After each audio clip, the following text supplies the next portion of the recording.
1991 жылдың 26 наурызы оңтүстік Кореяда ерекше мереке болды. Бұл күні сайлау өтті.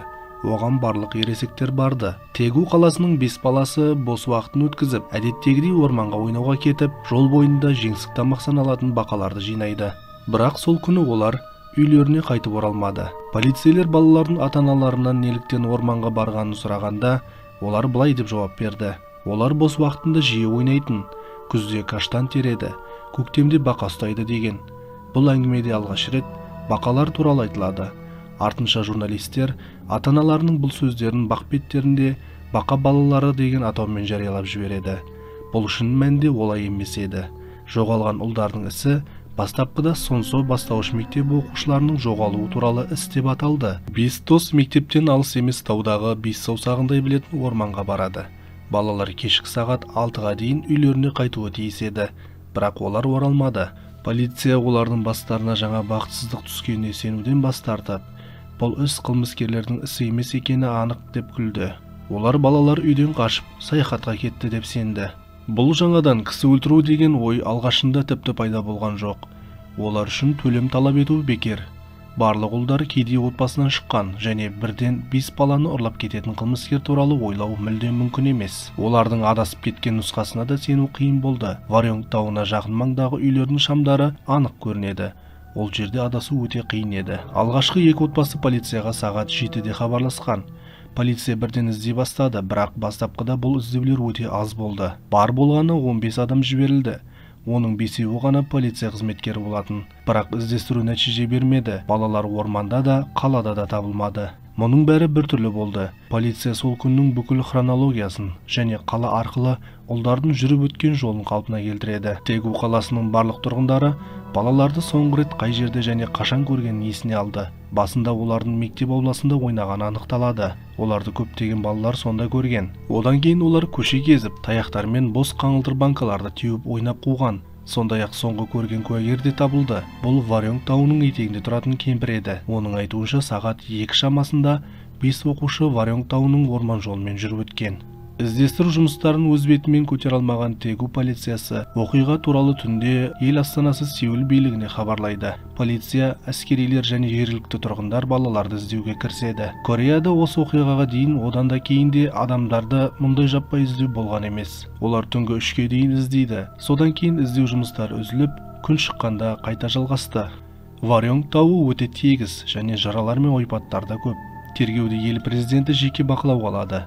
Жоғалған балалардың фотосуреттері бар миллиондаған парақшалар шығарылады. Корея көшелерінде балалардың суреттері көліктерден, дүкендер терезелерінен, әуе шарлардан көрінді. Теледидардағы бағдарламаларға, тіпті мультфильмдерге ақпарат енгізілді. Олар туралы мектептердегі сабақтарда міндетті түрде айтылды.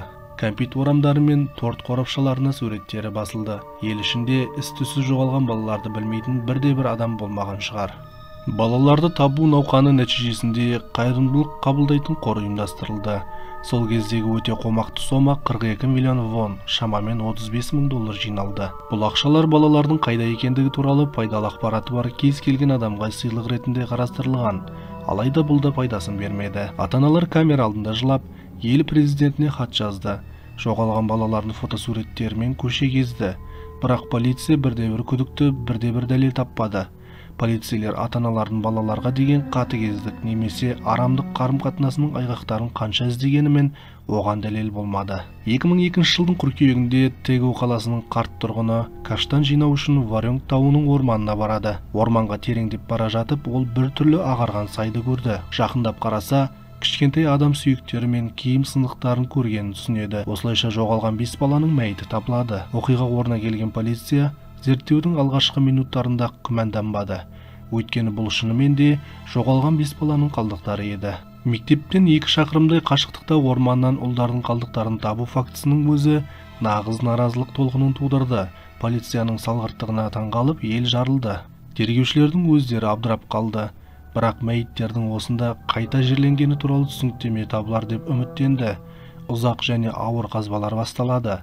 Олар мүмкіндігінше мұқият жүргізді. Қазба жұмыстары ілгерілеген сайын полицейлердің сұрақтары көбейе түсті. Алдымен барлық мәйіттердің бастары киімдермен жабылған. Барлық ұлдардың іш киімдері аяқтарына байланған болып шықты. Тек 4 жұп аяқ киімі табылды. бесіншісінің қайда кеткені әлі белгісіз. Бір балаға іш киім жетіспеді. Мәйіттердің ыдырауы киім мен аяқ киімде орын алғандықтан, жұмсақ тіндер толығымен жойылғаннан кейін әрбір шұлық аяқ киімде қалуы керек болды. Бұл қазба орнынан полиция түсірген кадрлардан анық байқалады. Сондықтан сарапшылардың тағы да кейбір шұлықтарды санамағаны түсініксіз болды. Мамандар барлық 5 дененің қаңқасы толық екенін растады. Ал жерленген қалдықтардың қасынан табылған өте маңызды олжалар. Бұл көптеген патрондар мен оқ-дәрілердің болуы. Атап айтқанда табылған оқтар шамамен 20 метр қашықтықта, 80-нен астам данасы табылған.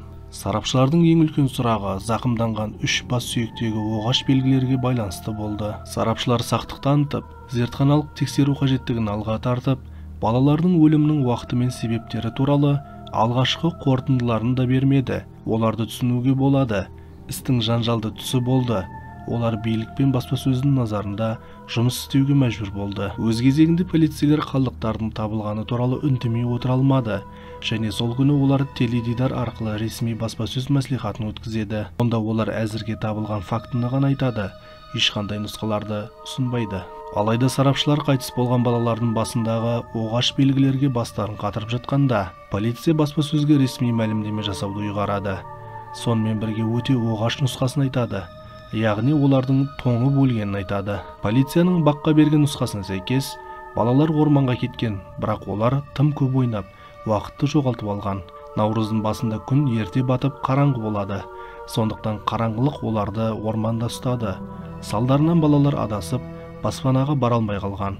Орманды аралап жүріп, ақыры сайға тығылып, бірін-бірі жылытуға тырысып, қураған жапырақтарға көмілген. Ақырында олары гипотермиядан, яғни суықтан қайтыс болды деп баяндайды. Алайда бұған сенетіндер аз еді. Өйткені ұлдар Варьонг тауына жиі барып, оны 5 саусағындай білетін. Оның үстіне таудан қала көрініп, балалар қала шамдарының жарығында жүріп, үйлеріне оңай жол таба алады. Оның үстіне олардың қаңқаларынан соққы іздері табылды. Бұл зорлық-зомбылық болғанын көрсетеді дейді. Тағы бір болжамда кісі өлтірудің әскери нұсқасы бар дейді. Тегу маңында 2-4 шақырым қашықтықта Варьонг тауының орманында 2 әскери тир болған. Сірә балалардың мәйіттерінен алыс емес жерден табылған снарядтар сол жерден болса керек. Кейбіреулер жаттығу кезінде сарбаздардың бірі абайсызда бір баланы атқан болуы мүмкін деп есептейді. Жан түршігерлік қателік орын алғанын түсінген, ол қалған 4 куәгерді өлтіру арқылы оны түзетеді деп болжанады. Ең қисындысы маньяктың нұсқасы. Бұл нұсқа негізінен басқа нұсқалар түсіндірмейтін көп нәрсені түсіндіре алады. Киім заттарының жоғалып кетуін балаларды шешіндіріп киіндірудің кейбір жыныстық айла-шарғыларымен түсіндіруге болады. Сонымен қатар кейбір киімдерді өлтіруші басқа жерде ұмытып кетуі мүмкін. Немесе маньяк қылмысты еске түсіру үшін өзіне қалдыруы мүмкін. Ұлдардың шалбары төмен қарай тартылып, байлануы жыныстық манипуляцияның дәлелі болуы мүмкін. Қаза тапқандардың басын өз киімдерімен жабуы қызықты сәт. Белгілі профильшілер мұндай айла-шарғылар өлтірушінің өкінгенін, жәбірленушіні өлтіруге тура келгеніне өкінетінін айтады. Бұл кісі өлтіруден кейінгі маньяктардың мінез-құлқында жиі кездеседі. Әскери нұсқа және маньяк нұсқасы. Бұл істің ең күрделі 2 нұсқасы. Бақа ұлдарының өлімі туралы оқиғаны зерттеуге қызығушылық танытқандардың көпшілігі олардың біріне сүйенеді. Бірақ кейбір басқа болжамдарды айтпау әділетсіздік болар еді. Тап айтқанда, бақа ұлдарын өлтіруге солтүстік кореялық диверсанттардың қатысы бар деген нұсқа бар. Балаларды браконьерлер абайсызда өлтірген деген болжам бар. Біз сіздермен бақа ұлдарына қатысты барлық фактілерді, барлық болжамдарды, дәлелдер мен нұсқаларды қарастырдық. Қорытындылай келе мен тағы бірнеше қызықты жайттарды айтқым келеді. Корея полициясы американдық сарапшыларға қанша үміт артса да, өкінішке орай олардың армандары орындалмады. Америкалық криминалистика бұл іске бірде-бір маңызды фактіні немесе нұсқаны қоса алмады. Балалардың қалдықтары жойылғаны соншалық ешқандай дәлел немесе анықтама табу мүмкін болмады. Жылдар өтіп, 2006 жылы 5 Корея баласының жоғалуы мен өліміне қатысты қылмыстық істің мерзімі аяқталды. Оңтүстік Кореяда қылмыстық істің ескіруі 15 жыл ғана. Бұл шектеулерді ұзарту мәселесі оңтүстік кореялық бақтарда бірнеше рет талқыланды. Үкіметке петициялар жазылды. Өтініштер бойынша көптеген қолдар жиналды. Бірақ Кореяның заң шығарушы органы заңмен белгіленген мерзімдерді қайта қарауға негіз таппады. Жыл сайын Варьонг тауының орманында өлтірілген балалардың сүйектері табылған жерде қамқор адамдар жиналып, тәңірлерінен кешірім мен әділеттілік сұрайды.